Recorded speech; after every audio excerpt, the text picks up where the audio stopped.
ಇದು 32 size princess cut ಬ್ಲೌಸ್ದು cutting.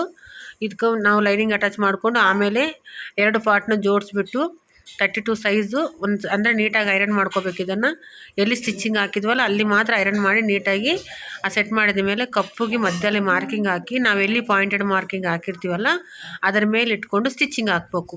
Stitching ಮಧ್ಯದಲ್ಲಿ ಸ್ವಲ್ಪ ರಫನ್ನು ಮಾಡ್ಬೋದು, ಇಲ್ಲ ರೌಂಡ್ ಸ್ಟಿಚನ್ನು ಹಾಕ್ಬೋದು, ಫುಲ್ ಕಪ್ಪು ರೌಂಡೂ ಹಾಕ್ಬೋದು. ಈ ಥರ ಸ್ಟಿಚಿಂಗ್ ಆದಮೇಲೆ ಕಪ್ಪು ಉಲ್ಟಾ ಮೇಲೆ ನಾವು ಇಡಬೇಕು ಲೈನಿಂಗ್ ಮೇಲೆ.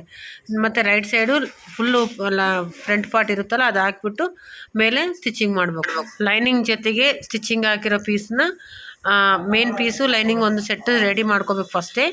ಇದಕ್ಕೆ ಟೋಟಲ್ 2 ಲೈನಿಂಗು, ಒಂದು ಮೇನ್ ಪೀಸು ಇದರಲ್ಲಿ ಕಪ್ಪು ಬ್ಲೌಸ್ಗೆ ಯೂಸ್ ಆಗುತ್ತೆ. 3 ಪೀಸು ನಾವು ಇದನ್ನು ಸ್ಟಿಚಿಂಗ್ನಲ್ಲಿ ತೊಗೋಬೇಕಾಗುತ್ತೆ. ಈ ಥರ ರೆಡಿ ಆದಮೇಲೆ ಈ ಥರ ಬಟನ್ಸ್ ಹಾಕಿ ರೆಡಿ ಮಾಡಿದ್ದೀನಿ.